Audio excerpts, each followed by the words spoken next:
तो इस वक्त में सबसे पहले बात करेंगे कर्नाटक के चुनावी रण की, और इस चुनावी रण में कई सारे पहलू हैं। अब कांग्रेस ने बजरंग दल पर बैन लगाने की बात कह दी है, तो इसमें सियासी जो उठार पटक है वो तेज हो गई है, आरोप प्रत्यारोप का दौर भी तेज हो गया है और कर्नाटक का चुनावी रण जो है वो दिलचस्प हो चुका है। कर्नाटक विधानसभा के लिए प्रचार जोरों पर है और कर्नाटक विधानसभा चुनाव के लिए दिन ब दिन इसमें तेजी देखी जा सकती है। प्रधानमंत्री नरेंद्र मोदी लगातार वहां पर चुनावी सभाएं कर रहे हैं। प्रधानमंत्री नरेंद्र मोदी की ताबड़तोड़ रैलियों और रोड शो से कर्नाटक का चुनावी माहौल और गरमाया हुआ है। प्रधानमंत्री नरेंद्र मोदी की आज चित्रदुर्ग, होसपेट और सिंधानूर में चुनावी जनसभाएं, वहीं देर शाम कलबुर्गी में रोड शो का भी आयोजन होगा।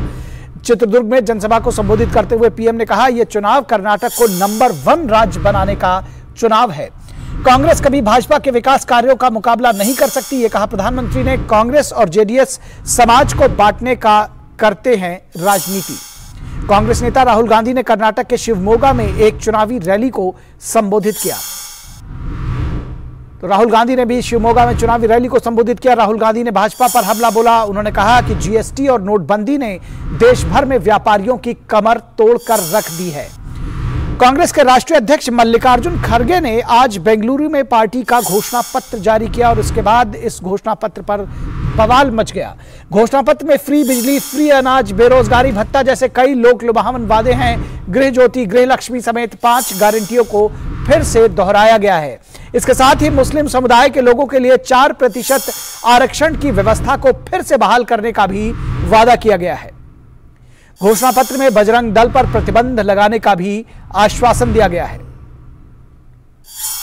और इस आश्वासन के बाद से बवाल मचा हुआ है। बजरंग दल पर प्रतिबंध लगाने के वादे पर बीजेपी ने पलटवार किया है। कहा, यह कांग्रेस से अधिक पीएफआई का घोषणा पत्र लग रहा है। कांग्रेस के घोषणा पत्र पर असम के सीएम हेमंत बिस्वा शर्मा ने कहा, जिन्ना भी जिंदा होते तो ऐसा घोषणा पत्र जारी नहीं करते। बीजेपी का सवाल, कांग्रेस ने पीएफआई पर पहले बैन क्यों नहीं लगाया? अब कांग्रेस बजरंग दल को बैन करने की बात कर रही है। विश्व हिंदू परिषद और बजरंग दल ने आज दिल्ली स्थित कांग्रेस मुख्यालय पर विरोध प्रदर्शन करने की घोषणा की है बजरंग दल के बैन वाली बात पर। फिलहाल बजरंग दल पर बैन लगाने के वादे के कानूनी पहलू पर भी सवाल उठने लगे हैं। बिना सबूतों के किसी संगठन को बैन करना क्या कानून सम्मत है? बीजेपी ने सोमवार को जारी अपने घोषणा पत्र में समान नागरिक संहिता और एनआरसी लागू करने का वादा किया था।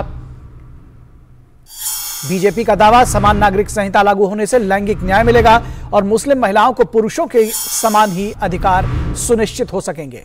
पार्टी का दावा, ये एक बहुत अच्छी और साहसिक प्रतिबद्धता है और इससे पूरे देश में समान नागरिक संहिता लागू करने की मांग की शुरुआत होगी। प्रधानमंत्री नरेंद्र मोदी की ताबड़तोड़ रैलियां हो रही हैं, उसके साथ ही साथ जो पूरा एक तरह से कहा जाए कि सियासी माहौल है वो गरमाया हुआ है। बजरंग दल पर बैन लगाने की बात कही है अपने जो मैनिफेस्टो है उसमें कांग्रेस ने, और उसके बाद से बीजेपी ने उसका पलटवार किया है। बजरंग दल और उसके साथ ही साथ विश्व हिंदू परिषद भी उसका विरोध कर रही है। आज शाम 4 बजे कांग्रेस के मुख्यालय पर विरोध प्रदर्शन का ऐलान भी किया है इन दोनों संगठनों ने। फिलहाल चित्रदुर्ग में जनसभा को संबोधित करते हुए पीएम ने कहा कि आजादी के अमृतकाल में कर्नाटक का यह पहला चुनाव है। यह चुनाव कर्नाटक को नंबर 1 राज्य बनाने का चुनाव है। यह चुनाव तय करेगा कि आने वाले 25 वर्षों में कर्नाटक विकास की किस ऊंचाई पर होगा। कर्नाटक बीजेपी के नेतृत्व को आज सार्वजनिक रूप से बहुत बहुत बधाई दूंगा। कल जो उन्होंने संकल्प पत्र घोषित किया है, ये बहुत ही अच्छा संकल्प पत्र लेकर आए हैं। इसमें कर्नाटका को देश का नंबर 1 स्टेट बनाने का रोड मैप है। इसमें आधुनिक इंफ्रास्ट्रक्चर का ब्लूप्रिंट है। इसमें महिलाओं के सशक्तिकरण पर जोर है। और प्रधानमंत्री ने कर्नाटक की जनता से कांग्रेस के इतिहास और उसकी सोच को न भूलने का आह्वान किया। पीएम ने कहा कि कांग्रेस पार्टी ने हमेशा आतंकवादियों का तुष्टीकरण किया है। उन्होंने कहा कि जनता ने देखा है कि कांग्रेस ने कर्नाटक में आतंकवाद को बढ़ावा दिया है। कर्नाटका के लोगों को कांग्रेस का इतिहास और उसकी सोच कभी भी भूलनी नहीं है। कांग्रेस का इतिहास आतंक और आतंकवादियों के तुष्टीकरण का है। जब दिल्ली में बाटला हाउस एनकाउंटर हुआ तो कांग्रेस की सबसे बड़ी नेता के आंखों में आतंकियों के मर जाने की खबर सुनकर आंसू आ गए थे। जब सर्जिकल स्ट्राइक हुए, जब एयर स्ट्राइक हुई, तो कांग्रेस ने देश की सेनाओं के सामर्थ्य पर ही सवाल खड़ा कर दिया। यहां कर्नाटक में तो आप लोगों ने देखा है कांग्रेस कैसे आतंक को बढ़ावा देती रही है। कांग्रेस ने कर्नाटक को आतंकियों के रहमो करम पर छोड़ दिया था। ये बीजेपी ही है जिसने आतंकवाद की कमर तोड़ी है, तुष्टीकरण का खेल बंद किया है। और कांग्रेस के कर्नाटक घोषणा पत्र पर असम के मुख्यमंत्री हिमंत बिस्वा शर्मा ने बेंगलुरु में कहा कि कांग्रेस ने जो घोषणा पत्र जारी किया है वो पूरी तरह से मुस्लिम तुष्टीकरण को दर्शाता है। उन्होंने कहा कि जिन्ना भी जिंदा होते तो ऐसा घोषणा पत्र जारी नहीं करते। आज जो कांग्रेस का मैनिफेस्टो है ये कंप्लीट मुस्लिम फंडामेंटलिस्ट मैनिफेस्टो है। जिन्ना भी जिंदा होता था तो ऐसा मैनिफेस्टो कभी नहीं देता था, मेरा विश्वास है। लेकिन आज आप जिन्ना से भी नीचे चला गया। विश्व हिंदू परिषद के सचिव सुरेंद्र जैन ने कांग्रेस द्वारा बजरंग दल की पीएफआई से तुलना किए जाने को लेकर आपत्ति जताई है और उसे दुर्भाग्यपूर्ण बताया है। विश्व हिंदू परिषद ने पीएफआई और कांग्रेस के बीच पूर्व में रहे गठबंधन को कांग्रेस के इस बयान के प्रति जिम्मेदार बताया। कांग्रेस पार्टी ने कर्नाटक चुनाव के लिए अपना मैनिफेस्टो जारी करते समय जिस प्रकार एक प्रखर राष्ट्रभक्त संगठन बजरंग दल की तुलना एक कुख्यात राष्ट्र विरोधी आतंकवादी और प्रतिबंधित संगठन पीएफआई के साथ की है, वह बहुत दुर्भाग्यपूर्ण है। बजरंग दल का एक एक कार्यकर्ता देश के लिए, समाज के लिए समर्पित है और पीएफआई की गतिविधियों से पूरी दुनिया परिचित है। और इस पूरी खबर पर बातचीत करने के लिए हमारे साथ हमारे संवाददाता धीरज तो जुड़े हुए हैं, उसके साथ ही साथ हमारे साथ विशेष मेहमान भी जुड़े हुए हैं, उनसे आपका तारुफ करा दें। हमारे साथ में विजय शंकर तिवारी जुड़े हुए हैं, विश्व हिंदू परिषद के प्रवक्ता हैं।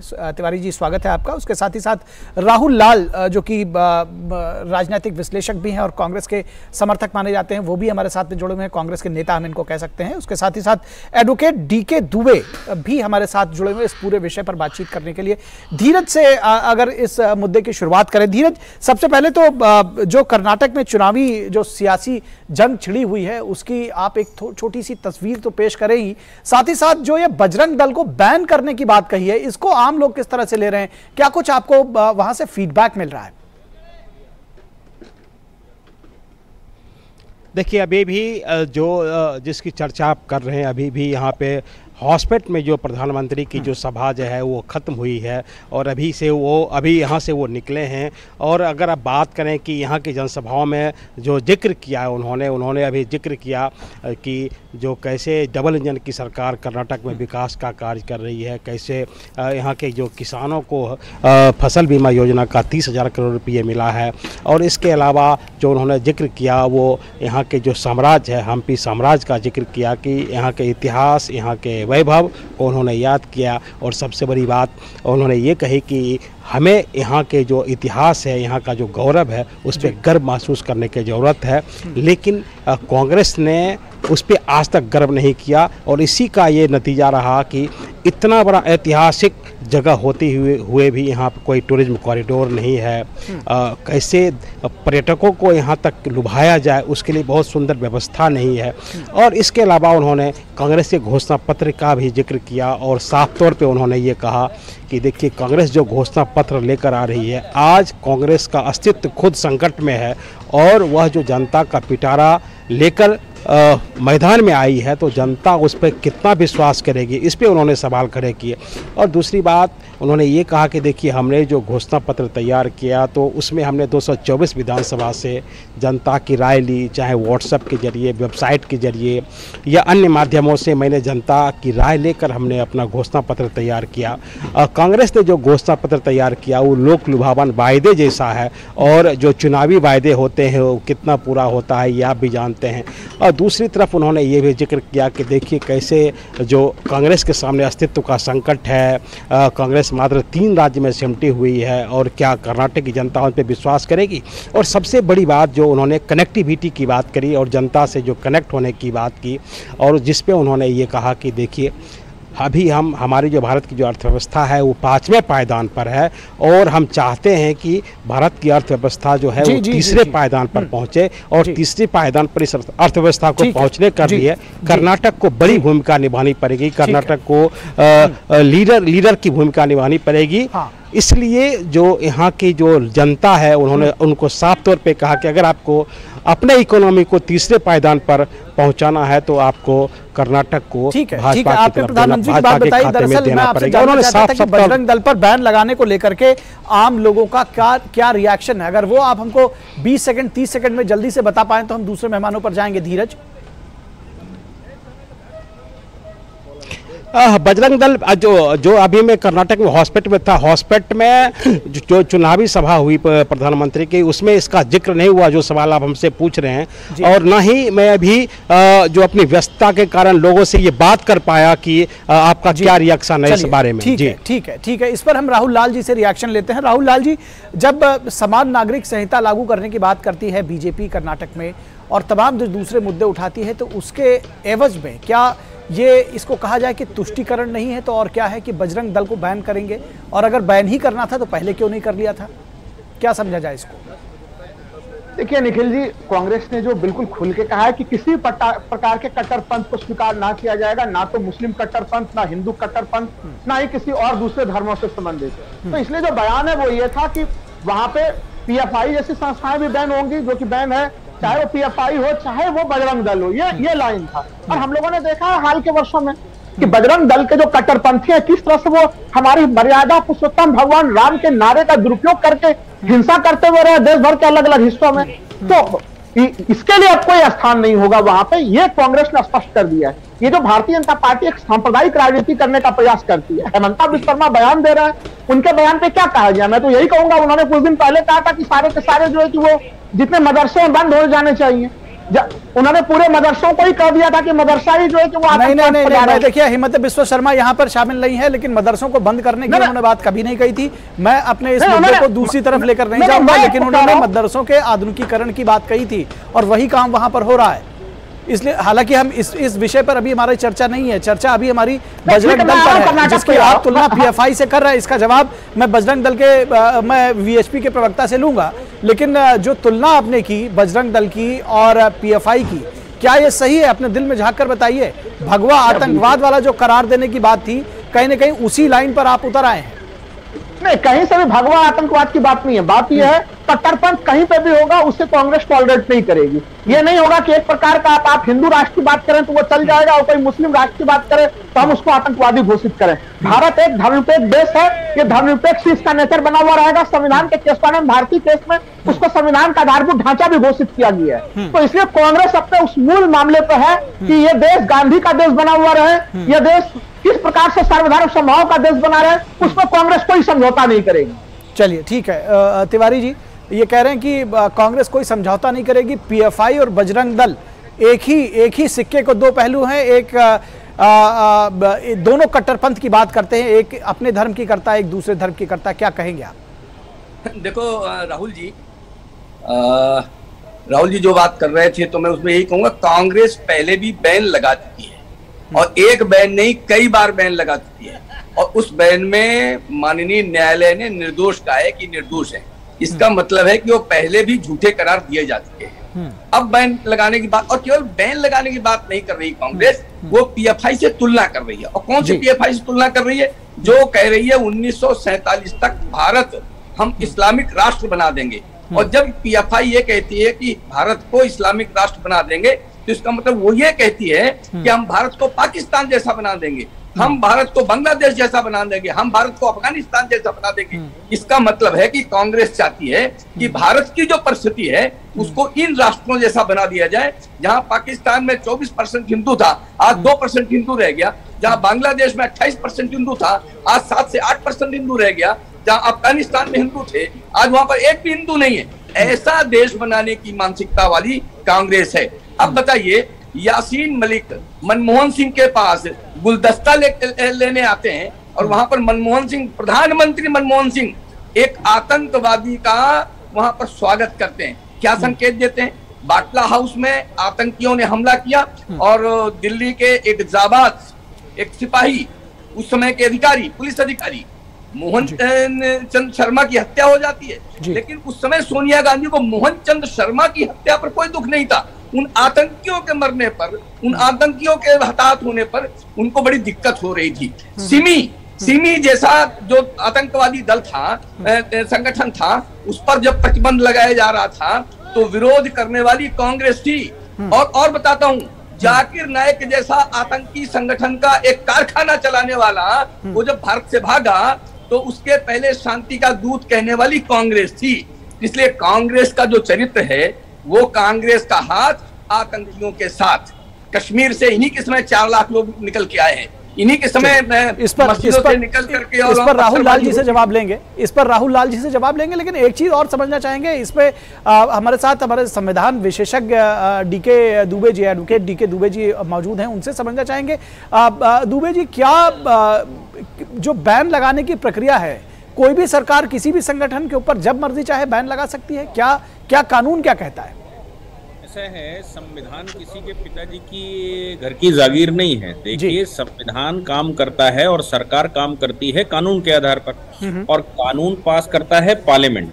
उससे पहले बैन लगाने की प्रक्रियाओं में आपको ये सिद्ध करना पड़ता है कि ये देश में आतंक फैला रहे हैं। आपको ये सिद्ध करना पड़ता है कि इतनी घटनाएं हो गई। जैसे पीएफआई का बैन लगाया तो सरकार ने पूरा एक व्हाइट पेपर इशू किया और बताया, उस ऑर्डिनेंस में भी बताया कि साहब इससे पहले ये कहां-कहां कितनी हत्याएं कर चुके हैं, किन किन मामलों में इन्वॉल्व हैं, क्या क्या इनका मोडस ऑपरेंडी है, कितना धन इनके पास पकड़ा गया है, कितनी इनकी वेबसाइटें पकड़ी गई।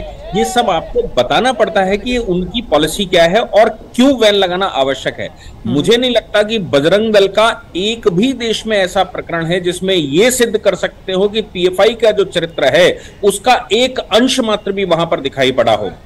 और संगठन करना, संगठित रूप से काम करना, ये आर्टिकल 19 में राइट टू एसोसिएशन एक फंडामेंटल राइट है। लेकिन right to association fundamental right तब है जब आप देश में आतंक नहीं फैला रहे। तो क्या कांग्रेस इस तारीख में आज ये बताने में सक्षम है कि आखिर बजरंग दल ने कहां पर और कितने मोडस ऑपरेंडी, कितने ऑपरेशन किए हैं, कहां कहां क्या क्या घटना की है?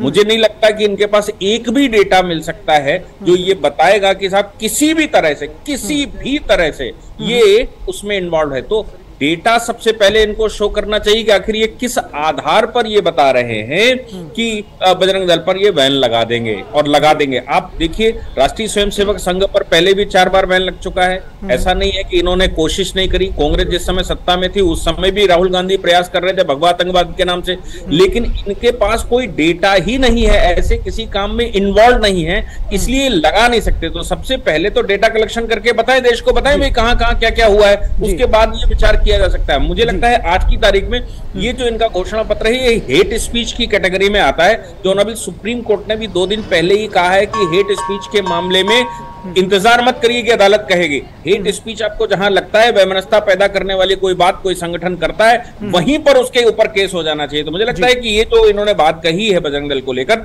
यहीं पर इनके खिलाफ मुकदमे का भी ग्राउंड बनता है। राहुल गांधी ऑलरेडी बेल पर हैं और मुझे लगता है एक और नया घटनाक्रम इसमें तैयार हो जाएगा। ये आपने बड़ी बात कही कि इस पर मुकदमे का भी ग्राउंड बनता है। और अब आपसे ये भी समझना चाहेंगे कि आखिर अगर इस तरह के बैन लगते हैं, जैसे कि आपने कहा कि इसके पहले भी आरएसएस पर 4 बार बैन लगा चुके हैं, तो क्या कुछ फिर जो संगठन है जिसके ऊपर कोई भी संगठन हो, अगर उसके ऊपर बैन लगाया जाता है तो उसके पास क्या राइट्स बचते हैं? इस पर हम आपसे आएंगे, उत्तर लेंगे एडवोकेट डी के दुबे। लेकिन राहुल लाल जी के पास, राहुल लाल जी बहुत देर से अपनी बारी का इंतजार कर रहे हैं, उंगली दिखा रहे हैं कि वो बोलना चाहते हैं। राहुल लाल जी, आप अपनी बात बताइएगा, लेकिन उसके साथ ही साथ ये क्यों ना माना जाए कि ये तुष्टीकरण है, सिर्फ मुस्लिमों को रिझाने के लिए, वोट बैंक पाने के लिए ये तुष्टीकरण की राजनीति है, क्योंकि आपके पास कोई आंकड़े हैं नहीं और आप इस तरह की बात करते हैं जिस पर लगातार कानूनी प्रश्न भी उठाए जा रहे हैं। और सवाल इस बात पर भी है कि अगर आपको बैन करना ही था तो आपने ये बातें पहले क्यों नहीं कही थी? 5 साल पहले भी तो आपकी सरकार थी।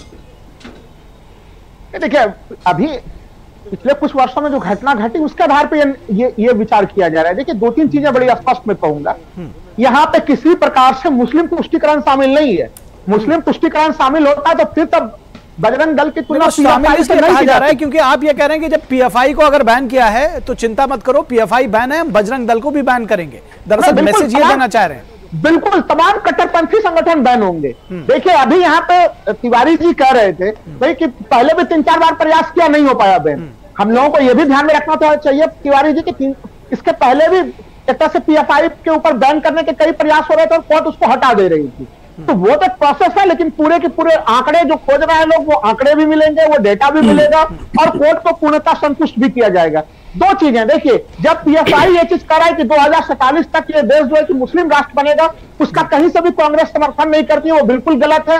इसी तरह से बजरंग दल सभी के दल जब ये चीज करते हैं कि इस देश को हिंदू राष्ट्र बनाया जाएगा, तो ये भी उतना ही गलत है, इसकी भी इंटेंसिटी उतनी ही गड़बड़ है, क्योंकि ये भी हमारे संविधान के मूलभूत भावनाओं के खिलाफ है। जो लोग ये सवाल उठाते हैं, यहाँ पे कई सारे लोग क्या तर्क देंगे वो भी मैं बोल देता हूँ कि धर्म निरपेक्षता को जोड़ा गया, जब आपातकाल की स्थिति तब जोड़ा गया। तो मैं उन लोगों को खुल के बता दूं कि 1973 इस देश का सबसे बड़ा जो संविधान पीठ, 13 सदस्यीय संविधान पीठ, केशवानंद भारती केस, उसने संविधान का आधारभूत ढांचा का सिद्धांत दिया और उसमें धर्मनिरपेक्षता को 1973 में कर दिया, उसको सुसज्जित कर दिया कि ये देश ना तो हिंदू राष्ट्र बनेगा ना मुस्लिम राष्ट्र बनेगा। तो कौन सी बात आपने बताई जी? ये बात तो मैं समझ गया। जी। निखिल जी, कांग्रेस उसी बात के लिए प्रतिबद्ध है। जो लोग आंकड़े की बात कर रहे हैं, अभी देखिए, अभी प्रयागराज में जो घटना घटी थी, वहां पे जो 3 जो अपराधी निकले, वो भी उनके भी संबंध बजरंग दल से प्रत्यक्ष रूप में निकल रहे थे। उन लोगों ने भी मर्यादा पुरुषोत्तम राम के नाम का दुरुपयोग किया। हम लोगों ने देखा किस प्रकार मर्यादा पुरुषोत्तम राम के नारे लगाए जा रहे थे। तो ये नहीं, तो ये देखिए, आप इस चीज को कहीं और लेकर मत जाइए। मर्यादा पुरुषोत्तम भगवान श्री राम के नारे लगाए जा रहे थे, कौन लगवा रहा था, कब लगा रहे थे, ये अभी जांच का विषय है। कम से कम इस पूरी चर्चा को भटकाइए नहीं। हम विजय शंकर तिवारी जी के पास आते हैं। विजय शंकर तिवारी जी, ये बार बार कह रहे हैं कि ये जो कट्टरपंथ है, वो एक तरफ जो मुस्लिम कट्टरपंथी हैं वो पीएफआई से जुड़े हुए हैं और ये हिंदू राष्ट्र की बात करता है बजरंग दल, और हिंदू कट्टरपंथ की बात करते हैं। ये एक तराजू में दोनों को रख रहे हैं। आपसे मैं चाहता हूं कुछ आंकड़े पेश करें कि किस तरह से दोनों अलग है और क्यों इनके ऊपर इस तरह की, जब हम डी के दुबे जी कहते हैं कि इसके ऊपर तो एफआईआर भी दर्ज की जा सकती है। देखो एक बात समझने की है। राहुल जी जो बात कर रहे थे, कांग्रेस के प्रवक्ता है, उनको कुछ न कुछ तो बोलना है, लेकिन बातें सारी उनको भी ध्यान में है। मैं ये कहना चाहता हूं कि कांग्रेस जो है आज बिल्कुल पहले बेनकाब होती रही है, आज और खुलकर बेनकाब हो गई कि वो कम से कम हिंदुओं के साथ में नहीं है, वो उन आतंकियों के साथ है, उन आतिताइयों के साथ में है, वो दंगाइयों के साथ में है, जिन्होंने कैराना जैसा जगह बना दी, जिन्होंने मेवात बना दिया। इनके समय में ही मेवात हुआ, इनके समय ही कैराना हुआ। ये सारा हिंदू वहां से भाग गया और मुसलमान, ऐसे जगह जगह क्लस्टर बनाना, ये इनकी मानसिकता में, ये ऐसे स्थान इन्हीं समय बड़े थे। अभी आपने देखा जब पीछे एक धड़ से सर जुदा करने का एक पूरा अभियान देश भर में चलाया गया था,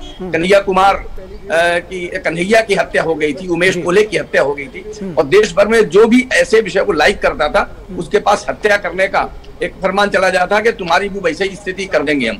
ऐसी परिस्थिति में वो बजरंग दल था राहुल जी, जिसने कहा था कि जिसको भी इस प्रकार की थ्रेट आएगी, आप बजरंग दल को सूचित करिए, बजरंग दल ऐसे लोगों को लेकर थाने में जाएगी और जो संविधानगत निर्णय होते हैं, संविधानगत सुरक्षा होती है, वो बजरंग दल उनको दिलाएगा। अब आप राहुल जी इसमें तय कर लीजिए कि उस समय आप उन हत्यारों के साथ में थे, आप लोग बिल्कुल हत्यारों के साथ नहीं करने वाले के साथ थे, वो भी कट्टरपंथी है, कोई समर्थन नहीं कर रहा है, आप लेकिन जो बजरंग दल के लोग वो भी कट्टरपंथी है। राहुल जी ना आप सवाल का जवाब दिया है के साथ थे, लेकिन हमने ये कहा था कि किसी के पास भी ऐसी धमकी आती है तो आप बजरंग दल के देश भर के ये नंबर हैं, आप उन पर सूचित करिए और वो आपको कानूनन संविधानगत वहां के पुलिस थानों में लेकर जाएंगे और आपको इस सारी जो इस समय विभीषिका है उससे मुक्ति दिलाएंगे।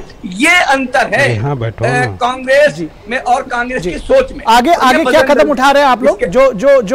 जो मैनिफेस्टो में कहा गया है, विजय शंकर तिवारी जी क्या कदम उठा रहे हैं आप लोग? सुना आज का प्रदर्शन भी हो रहा है। देखो ऐसा कि कदम तो ये है वो आपके ध्यान में आ जाए। अभी तो हम विरोध प्रदर्शन कर रहे हैं, अभी भी दिल्ली में विरोध प्रदर्शन जो संविधानगत जो न्यायगत जो भी रास्ते होंगे वो रास्ते कांग्रेस के खिलाफ हम उठाएंगे, क्योंकि इन्होंने बजरंग दल जैसे राष्ट्रभक्त संगठन को पीएफआई के साथ जोड़ने का एक दुष्कर्म किया है। उस दुष्कर्म करने का परिणाम कांग्रेस को वहां कर्नाटक की जनता भी देगी और देश की जनता आगे भी देगी। जी हमारे पास समय लगभग समाप्त हो गया। एडवोकेट डीके दुबे जी ये समझना चाहेंगे कि अगर किसी संगठन को बैन कर दिया जाता है तो क्या कुछ बचता है, फिर क्या रास्ते बचते हैं उस संगठन के पास? थोड़ा जल्दी एक्सप्लेन करिएगा, समय हमारे पास समाप्त। संगठन को ऐसा है, संगठन को बैन करने से पहले उनको रीजंस चाहिए होते हैं, डेटा चाहिए होता है और वो डेटा चैलेंज होता है। और अगर ये इस बात पर बात कह रहे हैं कि साहब हिंदू राष्ट्र बनाने के लिए कह रही है वो,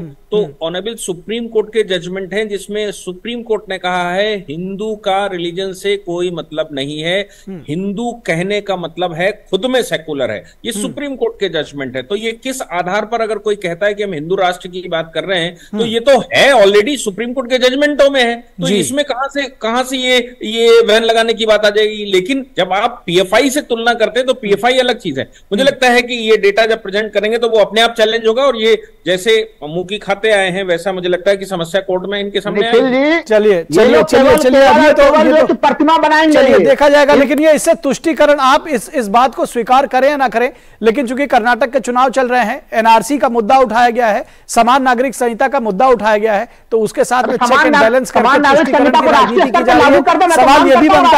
सवाल ये भी बनता है राहुल लाल जी। फिलहाल इस चर्चा को हम यहीं समाप्त करेंगे। राहुल लाल जी आपका बहुत शुक्रिया अपनी बात रखने के लिए, हमारे साथ जुड़ने के लिए। विजय शंकर तिवारी जी आपका भी शुक्रिया और एडवोकेट डीके दुबे जी आपका भी शुक्रिया। हमारे साथ हमारे संवाददाता धीरज जुड़े हुए थे, उनका भी शुक्रिया। धीरज शुक्रिया।